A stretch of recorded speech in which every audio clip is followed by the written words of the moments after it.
Hey there, friends and running fans. This is Amby Burfoot, welcoming you to the latest episode of the podcast, Running, State of the Sport.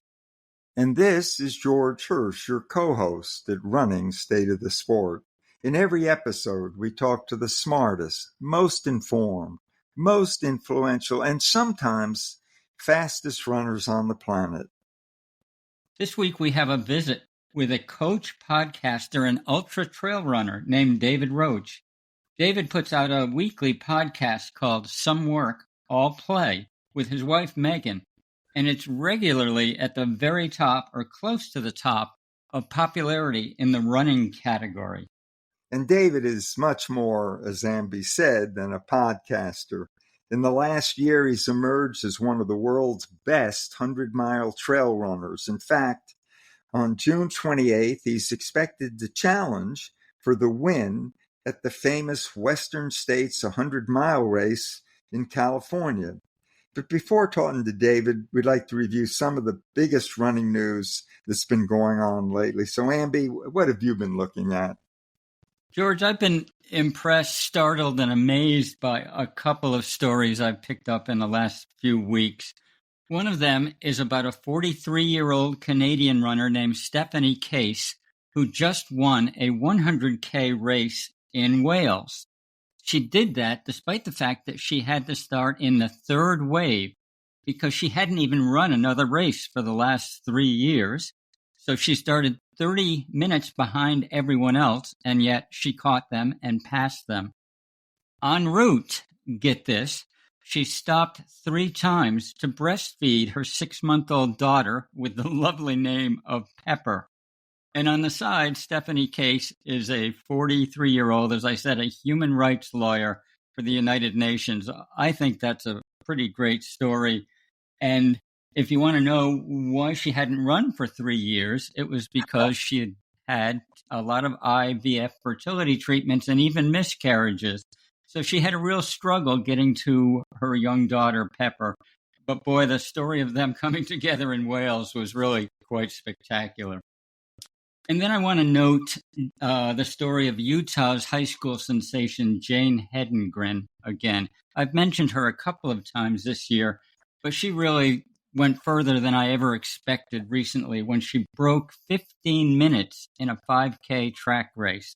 That's 15 minutes for 5,000 meters. It was not only an American high school record, as you would expect, but it's actually a world record for the 18-year-old age group that she's in.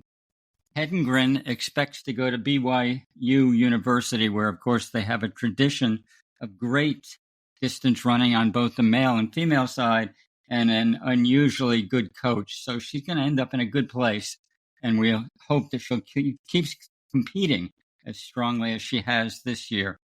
George, what have you been paying attention to? Yeah, another record setter that caught my attention is Beatrice Chebet of Kenya on a really warm 73-degree day in the Rabat Diamond League meet. She ran 3,000 meters in 8:11:56, which ranks her second on the all-time women's list. But you and I know, Amby, I think that's considered by an awful lot of people as the world record, given that the best times ahead of that were all run by the Chinese women way back in 1993 when there were strong suspicions of doping. And there was the Chinese coach, as we know, Coach Ma, and his female athletes known as Ma's Army. And those records of theirs are still, over 30 years later, still holding up. So Beatrice Chebet, quite an achievement for her. Amby, I watched, and I recommend to our listeners to take a look, go to YouTube to see the finish of the Boulder race this year. Connor Mance coming from way back to outkick Kenya's Daniel Ebenyo, and he just pulled it off over the last 100 meters, and it's just a great one. So check that one out if you haven't already seen it. And one that caught my attention is in this always fascinating ultra world, a guy named Mitch Hutchcraft.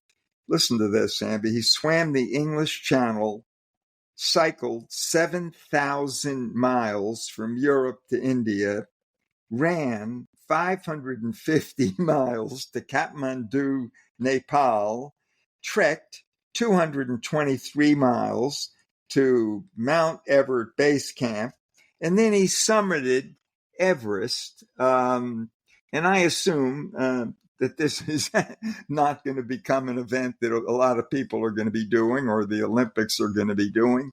But my God, what are people going to come up with next? I don't know. And last, just to let our listeners know, the Prefontaine Classic, always a great one. This year is over the 4th of July weekend, and that should add some nice entertainment for all of us. And let's note that it's the 50th edition of the pre-meet. So that's it on my end, Amby. Well, the pre-meet is really important to us here in the States because we've just learned that USATF has canceled a couple of other Grand Prix meets in New York, which I think you've been to in the past, and LA. Yeah, I'm sorry. I was sorry to see it go. I've always enjoyed that meet out in Randall's Island, so that saddened me. I hate to see a good meet scrubbed from the calendar. Well, we certainly need more of them in the United States. And of course, as you and I are speaking, version 3 of the Michael Johnson Grand Slam is getting ready to start in Philadelphia, where the weather's not going to be great, and they're going to be in that cavernous stadium at Franklin Field. So I'm not sure what that's going to look like, but we'll know in a few days. At any rate, we've been following a lot of stuff, George, and that's basically the biggest news that we've seen recently. Now let's turn to David Roche, this week's guest on Running State of the Sport. A year ago, David was merely one of the most popular running podcasters out there, along with his wife, Megan Roche. Now, not that that's a small thing, that's a great achievement. But now, in a rather surprising development, he's arguably, and we'll argue with him, the world's best 100-mile ultra trail runner. Last year, he set a course record in the infamous Leadville 100 and also won the Javelina 100 in super hot conditions. And at the end of June, which is getting close now, David will face his biggest racing challenge when he competes in the Western States 100-mile against two true legends of the sport, Jim Walmsley and Kilian Jornet. Until then, he and Megan keep churning out tons of content at their coaching and podcast site, Some Work, All Play, known to many as SWAP Running. And to be upfront about it, as Amby knows, I've been a big fan of this podcast for quite a while. David, welcome to our podcast. I hope you are sufficiently carb loaded, as I think you normally are. So we'll get going in a moment. Thanks so much for having me. It's awesome. I so much love and inspiration from you two. Read you forever, Amby, and it's just incredible what you've accomplished, George, and everything you've done for the sport. So, one thing I'm really aware of is that this window as a top athlete is a short one. And I want to always be aware of the history and that I'm standing on the shoulders of giants, and you two are absolute giants. David, let's start with some thank you for that and with some simple bio details. How old are you? Where do you live? What's your family situation? What do you do to fill your days after that morning alarm goes off? Just tell our listeners a little bit about you. Thanks. Yeah, thank you. I'm 36, Boulder, Colorado, running coach. Have the best wife in the world, Megan, also best coach, she's a doctor, even though she doesn't practice. I mean, absolutely brilliant. We have 2 young kids, a 2.5-year-old named Leo and a 4.5-month-old named Ollie. And our days basically kind of all look similar, where we wake up at 5 a.m. before the kids get up and get to work coaching. And then after Leo goes off to school, we'll do our own training and then work the rest of the day. So, it's really fun because like we have a mutual like understanding that athletics is a huge part of our lives. We're hoping when we're 95, we're still going to be spending 3 hours a day doing our mix of activities.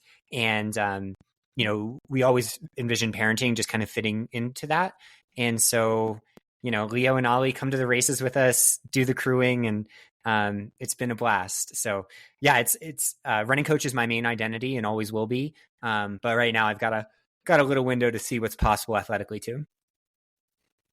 David, Megan is such a big and complete part of your life that we definitely wanted to give you the chance to tell us a little bit more about her. For example, how did you guys meet? What has been her career path? Tell us about her running, which doesn't come up so much on the podcast since you've been winning everything and stealing all the limelight. And how did she talk you into having 2 young boys? Oh my gosh. Yeah, no. So we met way back in, I think 2010. She was a field hockey player at Duke. And so we were, neither of us were really runners at the time. But we both had that impulse within us to train and we loved trails. And so we met via a mutual friend and have been together since, got married 3 or 4 years later. She went to Stanford Medical School as I was a lawyer, a public interest lawyer. And she's like the smartest person in the world. She ended up doing a PhD in epidemiology too. So she's double doctor. And I started coaching in addition to being a lawyer, mainly because her academics took so much time and I wanted to be supportive and not just getting us by on my pittance of a public interest salary. And that took off beyond our wildest dreams. And now we do Swap Some Work All Play together, which is coaching, our podcast, and all of that. But she's the superstar. So she won 5 national championships in trail running early on, and then went through some health issues with her heart that also led to, okay, now's the time that, she'd always wanted to have kids. Now's the time to go down that path for her.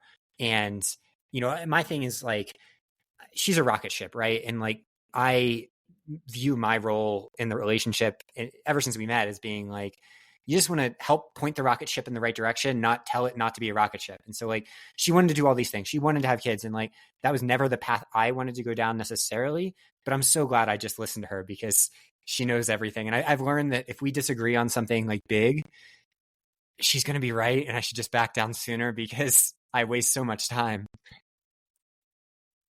Just listen to Megan. Yeah, exactly.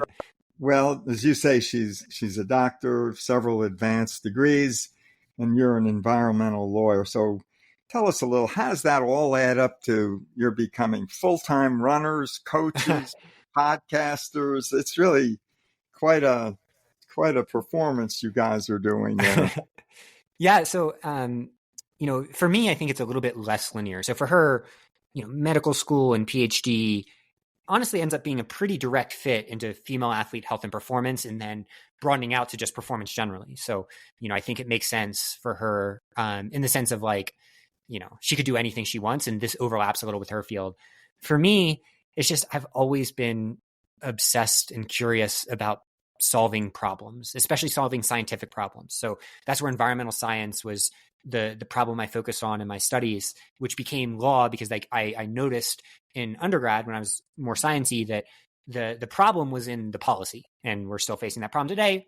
And I basically lost a lot of hope. So hence that really helped my journey a little bit. So I was able to get to, pretty like exciting places in my career really quickly in public interest law, and also started to see some of the futility of maybe the path I wanted to take, and that it really was going to be the type of journey that like, you say you want to change the world, but like, dude, the only way you're changing the world is via the interactions you get to do on a daily basis, right? Like, which is meaningful in any job. You can do that in anything that you pursue in life. But when running coaching became a thing, I was like, oh my gosh, all of these big lofty ideals I have about trying to be a good person and be there for people and all of this, it's so much more direct in this field, which seems, so trivial to like your relatives when you say it to them, but actually to me is the most meaningful thing in the world. Like every day I wake up and what I'm doing athletically structures my day and always has, long before I became like a more prominent athletic figure. So like you are the person that's helping guide them on this journey. And then you're going to also get such an insight into their lives more generally, because that's an essential part of, being connected with someone. So for me, like almost within a month of starting coaching, I was like, oh, this is definitely what I want to do long term. But it still took me like 5 years to stop, doing the lawyer thing. So I was balancing a lot for a while there. And basically it's all about connecting with people, and, everybody's working to get through the days. And I think athletics is one of the coolest freaking ways to travel down that path. And as a coach, you get to help people. You get to be a tailwind in that journey. And I look forward to it every morning at 5 a.m. when I get to go into training logs and check in on people. So, David, coaching is one thing, and a lot of people have followed that path, but podcasting is another. How did you guys decide you were going to start a podcast, and what in the devil led to your great popularity? Well, I think when COVID started, a lot of people started making sourdough bread.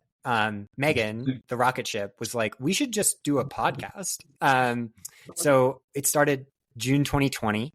And we just, at the time, didn't even have mics. We just sat around a computer talking. And basically our theory of life is that, look, we all die. It's all impermanent. Everybody is struggling in different ways. There's not time for formality and holding things back. And so I think what resonated with people on the podcast is they can tell if they're at all on board with the types of messages we're delivering, that we're authentic and we're not pulling punches, and anyone who has dinner with us would see the same versions of us, just a little toned down, because we wouldn't be talking all the time. That would be sociopathic. So yeah, I mean, I think that that helped it. And even then though, we never expected it to be anything other than just getting to talk to each other for, at the time, 30 minutes every week. And then it just kind of blossomed over 2 or 3 years. And eventually we took sponsors, and now, I mean, it's the main source of our income, right? So with coaching, we're able to let a lot of athletes not pay if they're financially strained, or not have to sign shoe company deals. Like when I had opportunities available last year. So it's one of those weird things. I mean, could you ever have imagined? I didn't even listen to a podcast till 2013. I could have imagined when I was in law school that, I'd freaking be a podcaster and a runner for that matter. So recently, David, we realized that your podcast is labeled explicit. apparently due to some colorful and even sexy language. So tell us about that, and what feedback do you get about your colorful references? Yeah, I mean, again, life is explicit, I think even for at any age, obviously some things are a little different, but there's just so many things people don't talk about, but we, just by the nature of being human, we have to think about, we have to deal with all the time. And so, maybe the easiest example of something that might be labeled explicit is a cuss word. And I personally I don't think words have like that. You should just use the words that are most expressive to you, and not sweat it. Similar with bodily functions and everything else that humans deal with. And so, for us, I mean, I think part of it is we don't want something that's for everybody. We want something that is extremely for some people. And the cool thing about podcasts, which is so different than writing, and I'm sure Ambi can attest to this, is in podcasts, people don't really hate listen. They're not listening to your podcast just to tear it down. So usually if someone doesn't like it, which they'll tell in 5 minutes, they don't stick around too long. Though we do get an interesting genre of message, which is, I was skeptical and I hated it for, 20 minutes, but I stuck around and now it's the light of my life. We get 5 of these a week, which I'm sure some people that listen to it could get. So yeah, our basic thing is we don't want to pull any punches. And if anybody thinks that we're only telling part of the story, how can they trust us on the rest of the story? And that's why saying it all, no secrets, including about athletic performance. We are willing to say everything that we see and know in coaching and in performance. So like, which I think is rare. Like even I get frustrated with it so much hearing interviews of elite athletes being like, I know you are not telling your truth, and your truth is nothing to be ashamed of. I'm not saying that they're doing anything bad, but like even with supplements, they are scared to say that they are taking supplements, safe ones, safe for sport ones, because if you're taking supplements, someone on a message board might accuse you of other things. And it's like, fuck that, be honest. David, I'm very interested, of course, in all the language discussions that you've raised. And I was in that group who said, after 20 minutes, I don't know if I can handle any more of this. And I'm pretty much back every week now. But another part of the language, and this one's a little tough for me, was the repetitive, we love you, we uplift everyone, you're amazing, you got this, you're perfect just the way you are. That can get a little tiresome. Some might even say cringe-worthy. Why is that important to you and Megan? Oh, dude, if I'm not making people cringe, what am I even doing in the world? No. So this all stems back to my childhood. So when I was like 11 years old, I was the big kid in class. I was extremely self-conscious, as a lot of kids are.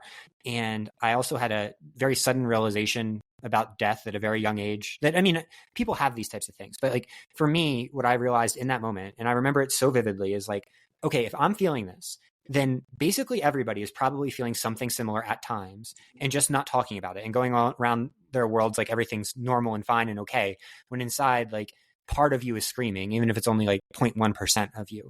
And so I just decided, like, all right, I'm going to try to be the kindest version of myself. And like, you know, if I'm connected with someone in a major way, whether that's coaching or real life friendship, I will try to be like super uplifting to them, while being real, right? Like I talk about it all.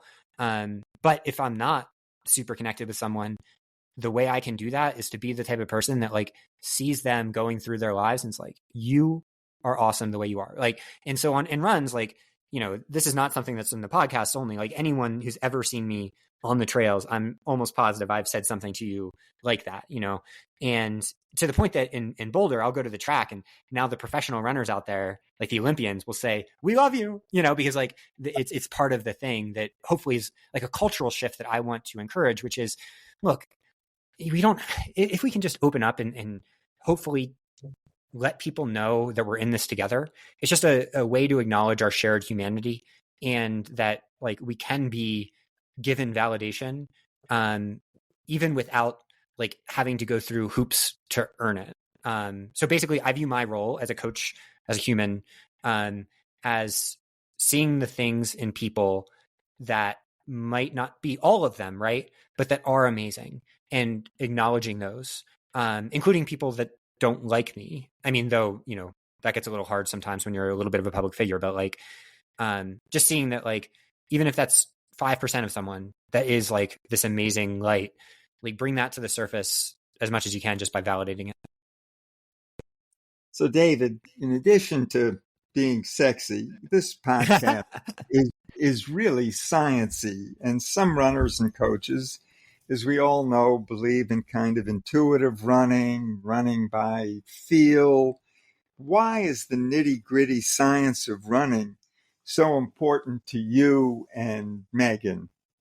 Well, you know, she's so smart. And then for me, like, I love the scene, or well, it's in the book, The Martian, and also in the movie, where Matt Damon's character in the movie is essentially like, when faced with a mountain of improbability, impossible odds, you're left with no other choice but to science the shit out of the problem. And I think human performance is like that to a certain extent. Though the complication becomes, you can end up viewing science as your deity, in which case you're actually missing the true scientific metric, which is someone's feel. Because feel incorporates 10,000 variables that are scientific, but into kind of a holistic metric. So we try to balance both worlds, where we're looking at, okay, how can we science the shit out of this problem at understanding emerging under like approaches to physiology, performance, tech, shoes, all of that. But then balance that with the human element, which ultimately is the most scientific one at its core. And so I think that on both sides, you become wrong, right? Like the coaches that are hyper scientific and will trust a scientific study over what's done in the real world, are the worst of all. Like they just don't understand the limits of science, especially exercise phys, which is not ever going to give you a definitive answer. And they also don't respect enough the coaches who are field-based and the coaches who came before us, who really found out almost all of the answers just via understanding humans. And so our hope is to mix the two as much as we can across disciplines. So trail, track, road, but also cycling, other endurance sports that are at the cutting edge, and just kind of bring it all together. And then hopefully other people can build off what we're doing. David, I've listened to enough of the podcast to have a notion of what your training is like. And here's my list of your training, and it takes me about 5 minutes to read it. It includes uphill and downhill training, long runs and speed work, hot suits and ice bandanas, super shoes, caffeine, heart rate monitors, carbs and more carbs and more carbs, slurping, huge amounts of fluid, sodium bicarbonate, nose strips, compression socks, cheeseburgers, citrulline, hot tubs, warming up with ankle weights, and I don't know what else. There is a question here, and the question is, no scientist could ever figure out which parts of those training are actually contributing to your success. So how the heck do you and Megan do it? We can't either. That's the hardest part of all, is that the, attributability problem. And in lawyer, this is where being a lawyer comes in handy. We would call it proximate cause. You can't determine that at all. And really, you can't determine that in anything in performance, which is the wildest part of looking at exercise physiology studies in the first place. It's that it is actually impossible to isolate the variables we want to isolate. And then it's actually impossible to see on the backside how they change performance. So if you get a big enough sample size, you can start to see some patterns. But even those are so subject to the confounding variables, which are thousands outside of it, that it ends up being, okay, we have to think artistically about the principles and go back to the biology. And so I think the benefit of Megan, being who I think has pushed the training theory world forward the most, is that she's so adept at taking these things and be like, all right, but I don't care about how it necessarily like finding it in a study. What I want to do is find it in our understandings of human biology in medicine. And then if we can then do that, and it overlaps with these things and feel and all that, then we're going to pilot this in a bigger way. And we have a great advantage in coaching in that, there's so many more data points for us to see. So like for me, I like being a guinea pig for ideas of training theory, but the best advantage I have of all, and why I was able to have success in 100 milers right away, is that I've seen other athletes go through it. And, we're testing things all the time with some of the best athletes in the world, not just in trails, but also now in roads, and where the margins are really narrow. So, long way of saying we don't fucking know. And I think that that's where the most exciting part of the problem is understanding that what works, what doesn't, and how to tell them apart. That's a good point. And you regard yourself as a low mileage ultra runner, certainly compared to other elites. And yet you seem to keep piling on more physical stresses for yourself, more uphill work, more speed work, more heat challenges. And we all know that more training obviously is better, but then there comes a point where that may no longer be true. And what metrics do you and Megan use to make sure you just don't go over the top? You're a little over a month away from probably the biggest race of your life, and that's got to be something you're thinking about. Yeah, I mean, feel is, again, the most important one. Like, you want to feel good in training. Like, you're not adapting unless you feel pretty good most of the time. Maybe not always while you're doing it, especially with the heat. The heat has been the breakthrough this year, I think, that's sweeping the sport, and I think is going to be the future. But yeah, I did it today. It doesn't feel necessarily great. I did 12 miles in a heat suit. Something to do, take lightly. But otherwise, the main things I look at are how I feel, resting heart rate overnight. Just a really simple metric. It almost always tracks pretty well. Health overall, I don't ever want to run through pain. That's the biggest one. And I use cross training immediately. A little bit of HRV just to get a feel to make sure my body's not totally crapped out.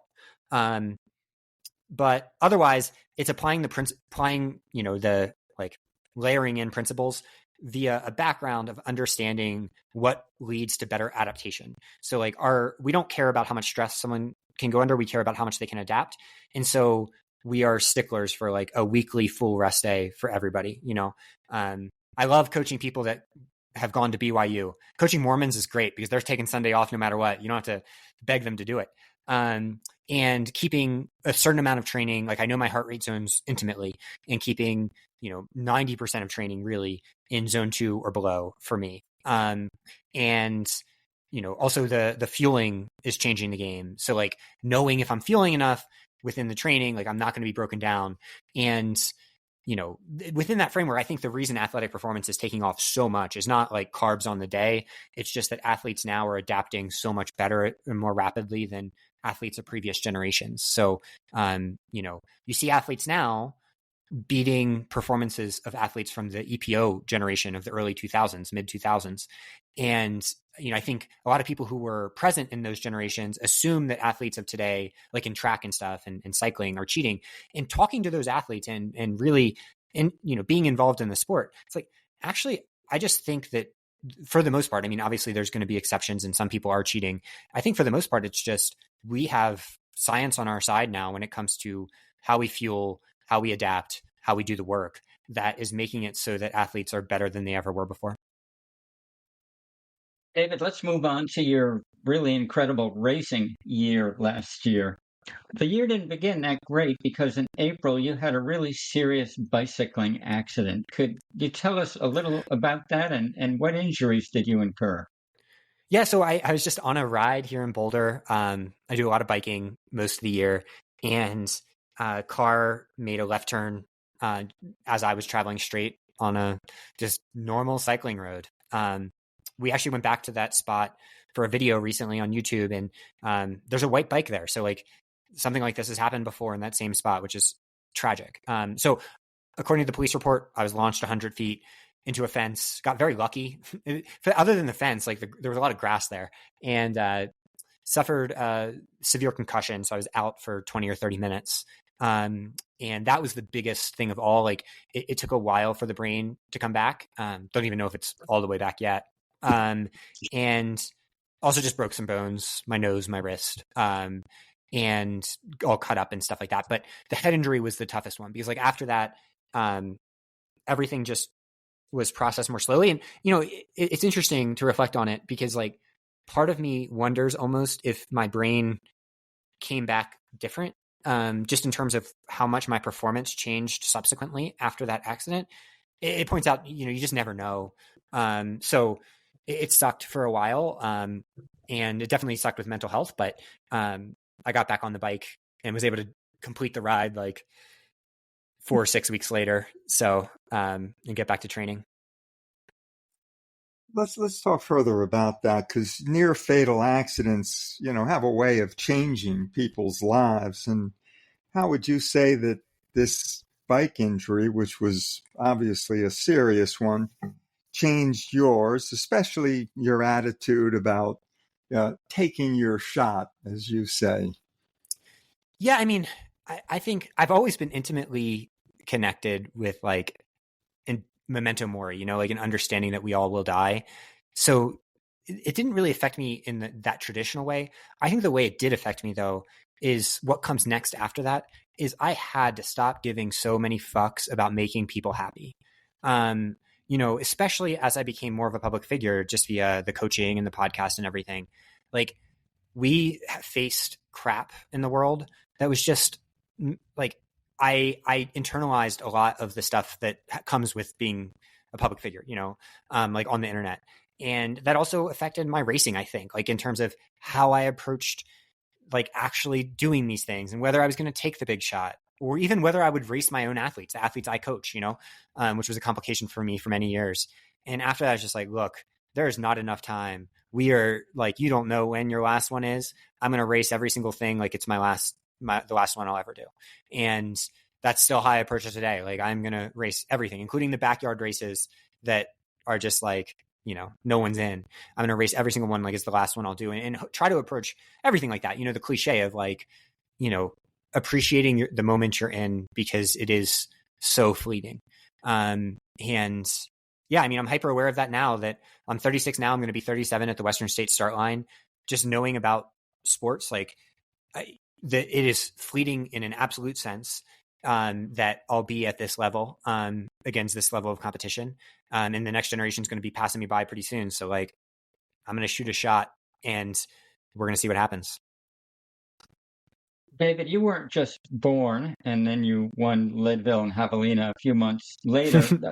I'm curious about the earlier arc of your athletic pursuits. What were you doing at 15? And at 25, I think you were actually a pretty successful shorter distance trail runner. Yeah. So I played other sports and actually went to college to play American football. I always have to say American because people assume I'm talking about soccer. So I was a bigger guy, big, strong guy, and actually was inducted to my high school Hall of Fame for football and baseball, and then quit football my first year at college. And at that point, like, I wanted a sport for life, and I had grown up as a big cycling fan via my dad. So my dad did cycling, and I was like, oh, I'm going to become a cyclist. And then I pretty quickly realized like the path to being excellent at that sport was not one that would be conducive to like having a life.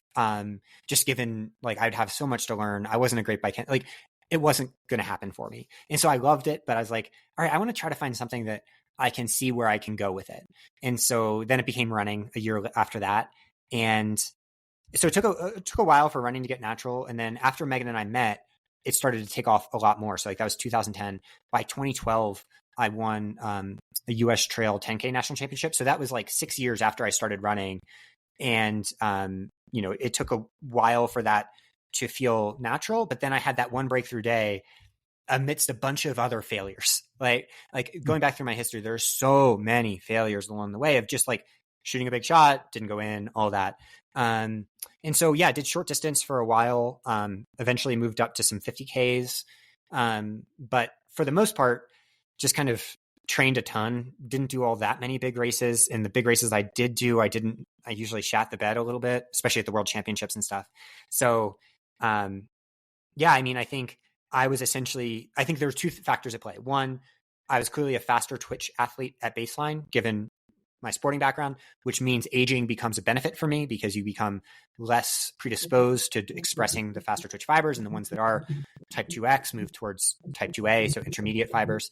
But two, I think the science had to catch up with my particular needs, which as an intermediate fiber athlete, I needed to understand that high carb was possible and that all of these other, ways of performing in long distances like needed to reach a place where I could then use them for myself, like I suggested for athletes. And so, I think it just was always going to take a certain amount of time.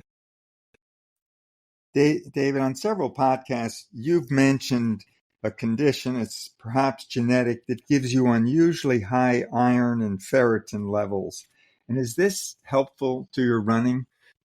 Yeah. So everyone's probably, not everyone, but most people have probably heard of hemochromatosis, which is actually not a great thing to have. So if you have hemochromatosis, you store iron too readily. And the people that have the two genes for that usually need to get phlebotomies, have blood taken out of their body. That's also not a wonderful thing to have before like a race or whatever. But a very common, but not talked about genetic adaptation that athletes have at the elite level sometimes is you are heterozygous for that mutation.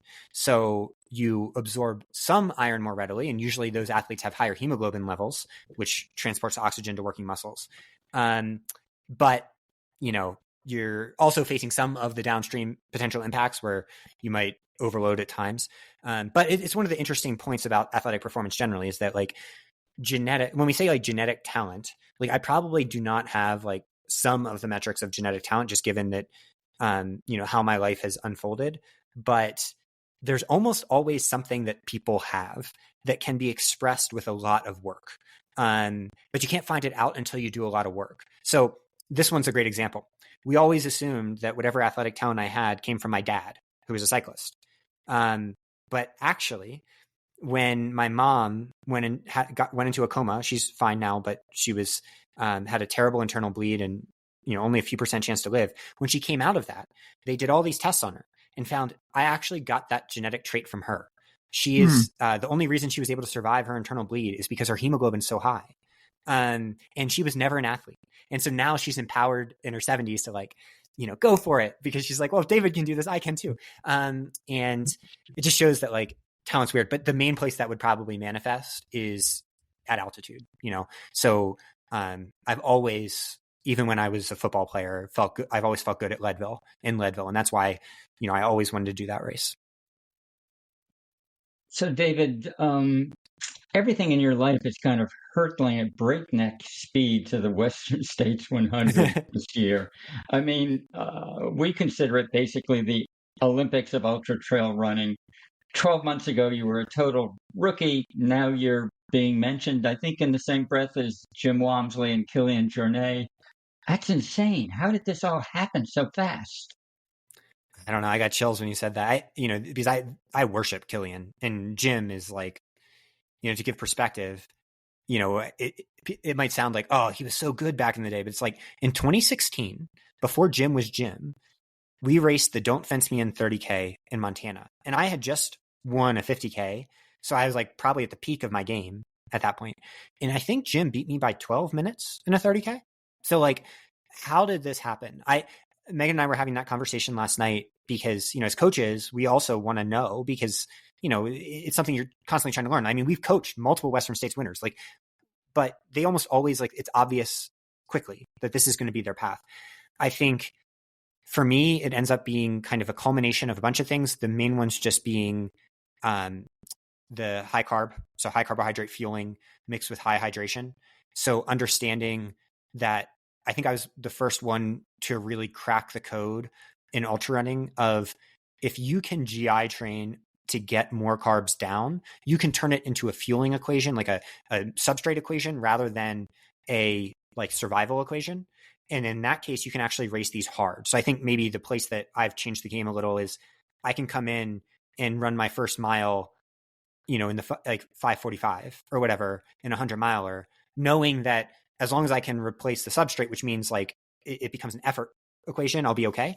And so the complicated part now becomes whatever advantage I had last year at being at the front end of kind of the, really pointy end of understanding how this might work in practice is gone now, because I told everyone what I did and everyone knows exactly the playbook. So now I'm trying to look for the next one, which I think is heat. And I'm telling people that as I'm doing it, and Kilian's doing the same things I am. So it's good. I mean, I started to get skeptical of myself, as, I think most people do when they're trying to do hard things. That, both of those 100 miles last year were within 10 weeks. So maybe I just kind of caught lightning in a bottle. But then last week I had a 50-miler and felt the same exact thing that I felt at mile 50 of both of those hundreds, and realized that that's actually it, is that I figured out a way to race hundreds like they're shorter distance races, and then you just keep going. Because if that 50-miler was a 100-miler, I would have done the same exact thing to start and then just kept going. And that 50-miler on its own was probably one of the better performances in the US this year. So the point just being okay, hundreds are hard no matter what. I think this particular distance suits me because I don't think about mile 80 at mile 20. I just go and see what happens. George, why don't you let me ask this one, because it's complicated and I wrote it, and then we'll get on to the serious stuff. So one thing I've noticed, David, and you addressed it a little bit just now, is when you got your ticket to Western States last October, right away you told us and the world you were in it to win it, a phrase you repeated often. And you were obviously trying to build your own self-confidence that way.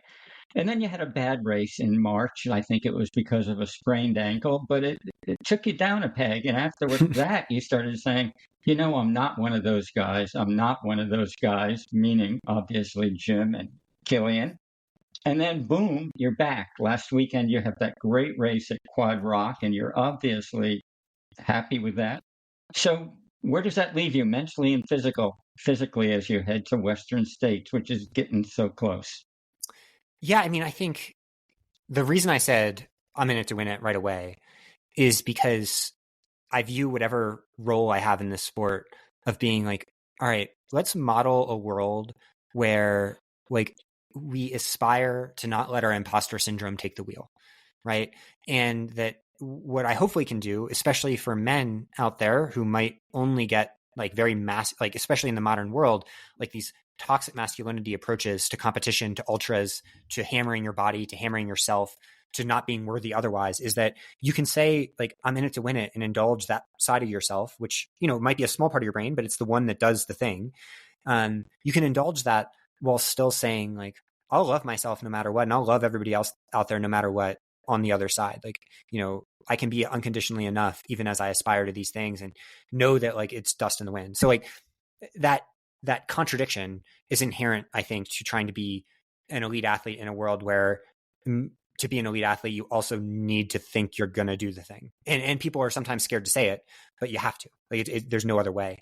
So at the 50K I did in March, I had almost gotten to the point, I think, where I was able to like, I had progressed enough. I was like, well, maybe what happened last year, just scientifically, was a fundamental change, right? Like that, I don't know what it was. We can't attribute it, but like I just became like something different, right? And I raced it like that. And even before the ankle sprain, it wasn't going to, like, I know my body well enough to know that that wasn't going to be the right answer, right? Like I ran into an athlete who was better than me. And it was a great wake up call to understand if I have any potential to do the things that I might be capable of, then it's always just going to come from running my own race, right? Like doing the things differently rather than trying to play the game of people who have different talents and abilities than I do. And so, yeah, I mean, I'm in the same place I was after the 50K going into Western States, which is I'm going to go out there and do my own thing now. You know, if someone is better than me on the day, and I think, you know, they're just objectively like, you know, there's 10 athletes on that start line who have resumes that are out of this world, right? But you never know what happens. And what I'm going to do is go out there and run my race. And depending on the course conditions, I think I can run right around 14 hours, which, you know, historically would be in a good spot. But I'm not going to run that time by trying to match, you know, someone like Killian or Jim, who's so much like, who would do the same things to me in a 50K that Eli Hemming did in March. So it becomes a really interesting game theory equation, honestly. Like when you have an athlete as just a different profile whose ability, who has the background ability, but then not at the level of the freaks that are, you know, have worked so hard for it, but they've always been this good. And like maybe my biggest thing is like, I'm really good at nailing the logistics side of it and like the physiology side of it. And so, yeah, it's like a really interesting, like, well, what do you do if it like, you know, I'm almost positive I could finish top 10 if that was the goal and I raced it like that. But if the goal is to shoot a shot and race it like it's your last one that you'll ever do, you know, then we're starting to play a little bit more of a confidence game, as if we're doing one of the old exercises on game theory where they had computer programs to determine what strategy works the best and all of that. And problem is you get one shot at life, so we don't know. So I'm going to go for it, see what happens. Okay, David, the moonshot. So let's cut to the chase. Who is going to win the Western States? In your view, what are the betting odds on Jim, Killian, and on David Roche? How would you? I would say I would say 80% Jim. Jim's the best ever to do it, especially on the Western States course. And 15% Killian probably. Because Killian just last year set the course records at Sierra Zinal, which is the most competitive short distance mountain race in the world. Plus he has won, and Zagama, which is the other most competitive one, and has won 100 miles. I mean, his level is beyond belief. Plus he does all the science stuff that I do. Like we are the two people that are doing these longer heat sessions now that are trying to be ahead of the, like, you know, Yeah. I mean, and then in that next bucket of 5% is a group of probably 3 or 4 people. And I think I am one of those. That doesn't mean I'm going to be in the top 5 or 6, because I think part of the reason I'm in there is that I'm not going to run for top 10, you know? And I think a lot of people in this race will run for top 10, top 5, understanding the odds. But you know, you don't want to, like, what's the point of sports if you're going to play for 4th or 5th place, which is amazing. That would be a life-changing performance. But like, you don't go to the NBA playoffs saying like, we're good going out in the second round. It's like, no, every team in there is like, we're going to win, even if they're an 8 seed. So, yeah, I mean, I think to do the NBA like analogy, maybe I'm a 4 seed or something, you know. 4 seeds have won the championship, I believe, but it might have only happened once or twice. And yeah, it's incredible because this year's Western States is shaping up to be the most important race, the men's Western States, the most important race in male ultra running history. In terms of the modern era, everybody is there. Everybody is converging. And I hope I've played a role in that, of saying like, let's put this race on the map, you know? And I know that all these guys know they can crush me. And I like that. That's kind of the position I want to be in, which is, you know, the underdog. David, I have a talent that you didn't know I have. I can foresee the future. And I can tell you that you've just won Western States. What I want to know is, what are the 3 biggest reasons why you were able to win Western States? I'll group high carb and high hydration in there together. So at the 50 miler, I was able to get to 150 grams of carbs per hour. I think I can do that in 100 degrees, so Western States. In high hydration, I'm able to get to 1 liter per hour with high sodium content, which is important because my big curse is an astronomical sweat rate. Probably the biggest lack of talent I have, that no one else at this level that I've seen sweats as much as I do. Number 2 would be the new hotness, the heat training. I've always believed in heat training, especially passively, but the studies on active heat training, this is a place actually where physiologists drove it even before athletes, where they call it heat suit training, but it increases hemoglobin mass a ton. And you can see someone like me who already might be predisposed to higher hemoglobin. If you increase my blood volume, I'm getting a higher like amount of red blood cells per unit increase. And thus maybe that's what could change my physiology even from last year. And I felt that this past weekend.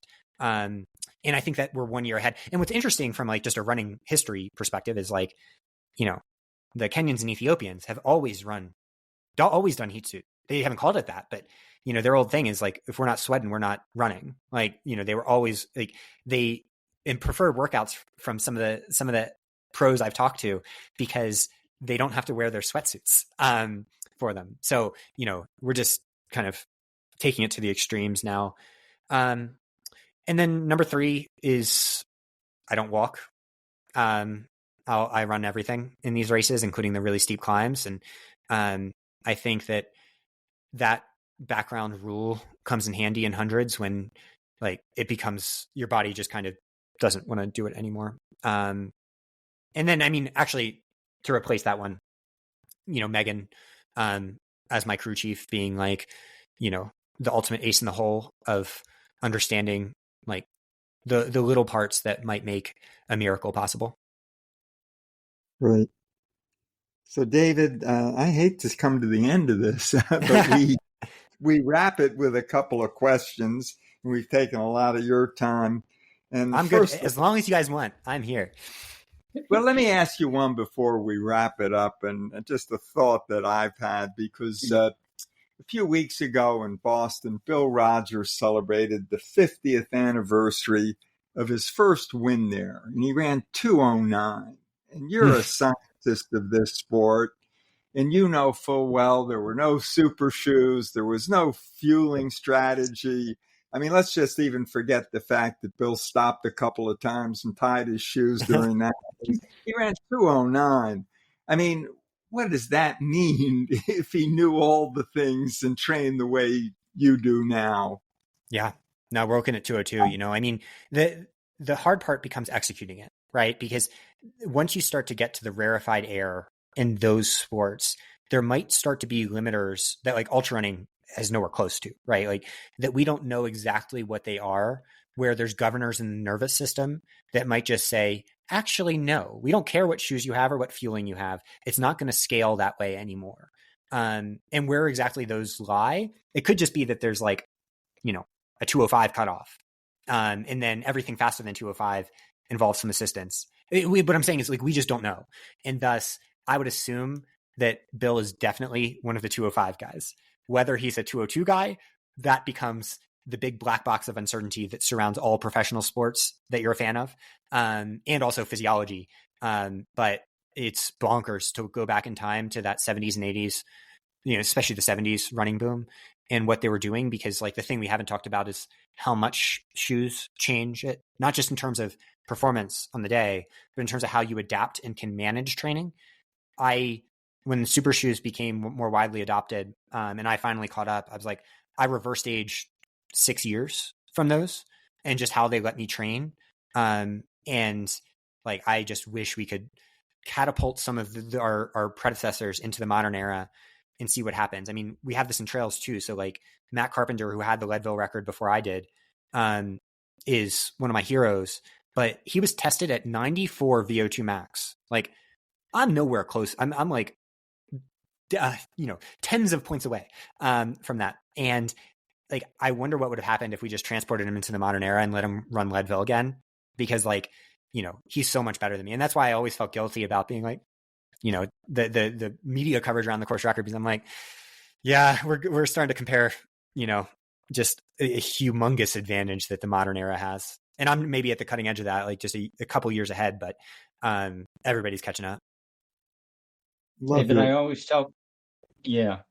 tell people never to make excuses for a good run or a win, and you certainly do not have to.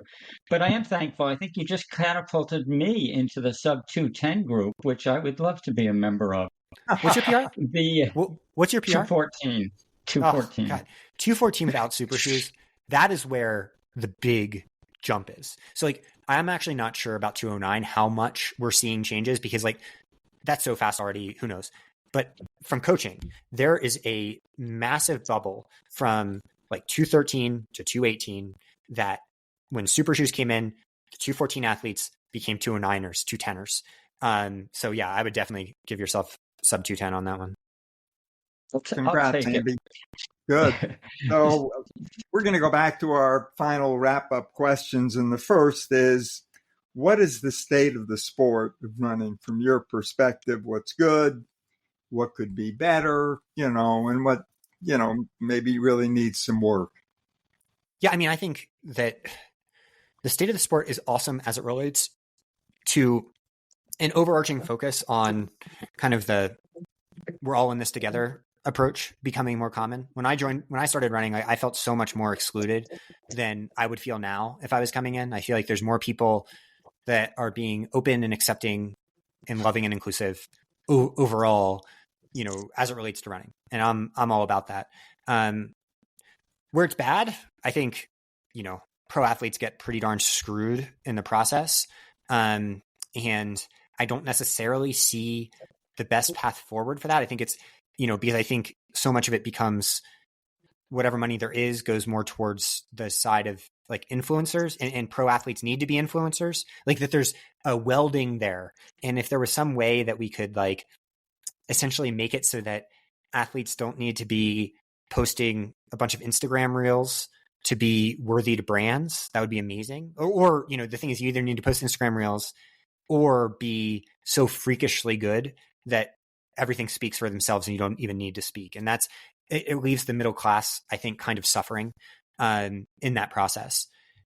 So yeah, I mean, I think that overall, the more open running can be, the better. And I think we've seen that even with like the coaching world, that like the abusive coaches that are doing incredible harm across the sport, and did that for decades, it seems as if they're being weeded out over time. And I think that's emblematic of a broader approach of being like, this isn't about the ego-driven narcissist. This is about something a little bit, deeper than that. And I mean, the other final thing I hope is that running can become a sport Like, that's how I want to view it. That's why, like, when I'm talking about Western states, like, I want to play into the prognostication and the joy of that. Like, I'm a huge sports fan. I love basketball and baseball and football. And I want people to be able to do hot takes and talk shit. Not make it personal, but like in the same way that you would see on ESPN about running. And I think we're getting there, but there's a long way to go, just because I think it all ends up becoming high school locker, or not high school, like locker gossip sometimes. David, last question. We give you 3 fairy godmother wishes, and only 3. We'd like these to be a little bit more personal. What do you wish for yourself, your family, runners you coach, runners in the ultra community that you represent? Yeah. First is I just want, Leo and Ollie to be happy people and to just feel loved and supported in the world. As I was flying through the air last year, and before that, when I saw the car, before I blacked out, I remember just being like, I am not going to see Leo grow up. And that was heartbreaking. And so, yeah, just seeing them develop their little personalities bit by bit. It's like, yeah, I just want them to just feel, I don't care what they do in life. I don't care who they are. I just want them to, feel accepted. And that's one reason that, like, people out there that see the way I talk about issues, it's like, I think about, even before I had kids, but like, I think about kids, and I'm like, all we really need in life is just acceptance. And from there, we can become whatever we're destined to be. And so I want everyone to feel accepted, even if I, take it over the top a little bit when, telling everyone I love them. All right, number 2, let's do one. Oh, I want Megan to get back fully to herself. So she's had 2 kids. Hopefully we're done. Hopefully. And she's such a hard worker. And she is one that straddles the generations. This is the most fascinating experiment, I think, is athletes who were going for it before the like revolution that we're in now with like high carb, bicarb, shoes, heat, all of the elements that I focus on in training theory, and then get to perform with them on their side. And it is such a fun change. And she's getting to see that now, and seeing her get back to workouts after Ollie was born, it's so exciting. And I think if there's anyone in the family that's going to win Western States, it's her. And I just am so excited because she gets so much joy in that process. And number 3, let's do one with running. I just want a sport where like people can come into it and feel like they're a part of a community that gives a shit about them, whatever their background journey is, whether they agree with me on complex issues or not, like, that people matter, more than times. So, let's keep focusing on the people. David, I know you've got a favorite racing hat. I really think you should go for Leo's hairstyle. I think that would be fantastic. I got that curly hair that just like goes up. Yeah, go for it. And that's it for our podcast conversation today with David Roche, an elite 100-mile ultramarathon trail racer and co-host and creator with his wife Megan of the highly popular podcast SWAP, which stands for Some Work, All Play. David, thanks so much for joining us. It was really interesting to learn a lot more about you, your family, your podcast, your training for Great Western States. Good luck in the big race, and huzzah. Huzzah. I love you guys. Thank you. Amby, you and I have both become fans of the Some Work, All Play podcast with David and Megan Roche. So what did you think of our conversation with David? George, the thing that's most surprising to me is that I keep returning to the podcast almost every week, even though I do find parts of it cringeworthy, for lack of a better term. When I asked David about that, I thought he had a great response. He said something like, hey, what's the point of having a good, strong viewpoint if it doesn't make some people cringe from time to time? Well, I appreciate that. He and Megan support everyone with their constant, you're amazing just the way you are, chant. And, maybe we need more of that, all of us. But I particularly like the way David puts himself out there, and he is all the way out there when it comes to this Western States quest. He's constantly quoting Hamilton, the musical, "I am not throwing away my shot," and he reaches for Simone Biles also. Let's F around and find out. So I really like the fact that he's putting himself front and center and saying, listen, I'm going for it. I got no reason to apologize. I've been working my butt off. It may be my time. It may not be my time, but I'm going for it. We received some bad news this week, George, when we learned that Jim Walmsley was out of the race. He would have been the heavy favorite, I believe. We asked David about that, and we asked him what he thought, and he thought the odds were Jim at 80% to win it, Killian Fournet at 15%, and David's the way he was booking it was there were a group of 3 or 4, including himself, that he would have put in a category that had a 5% chance to win it. So you take away Jim, and now, following David's thinking, that makes Killian a favorite. But boy, it sure throws this race wide open, and it does give David Roche the chance to, take his moonshot that he's been talking about for months. He's fit, and I know he's coming off a bit of an injury, but it sounds like he's getting there with that. And I think it'd be wonderful to see him pull it off and win it. It'll give his podcast an awful lot of energy for the next few weeks. So it was great talking to David. And I think the fact that he termed himself, Jim Walmsley, the 85% favorite tells us that David isn't a complete fantasist. That's kind of a realistic appraisal, because Walmsley has won Western States 4 times. He holds the course record. He ran a very strong ultra race a couple of months ago, and he was looking totally ready to go. And David recognized that and gave him the 85%. So now we've got Killian.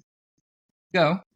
Yeah, no, I agree. I mean, he's a straight shooter, and at the same time, he's a bit of a philosopher and even a therapist, which I think the listeners of their podcast like.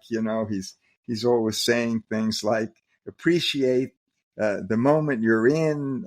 Life is fleeting. There's a lot of that, and it's easy to see why people have. They just keep coming back to David and Megan's podcast and why it's so popular. I keep coming back for the science, because they go deeper into the science than just about anyone else, and they're very current. They're following stuff that I'm following at the same time, the same week, on the newest and latest reports from running and science and fitness and training. So they help me keep up with that field, which I really, really enjoy. And so that's it for this week's episode of Running State of the Sport. We hope you enjoyed joining us as much as we enjoyed sharing the time with you. We'll be back again soon with another episode. Until then, please tell your friends about Running State of the Sport. We'd also appreciate a review at your favorite podcast host, like Apple Podcasts or Spotify Podcasts. In signing off, here's our hope for the state of your own personal running. Chin up, clear eyes, full heart, keep moving, onward.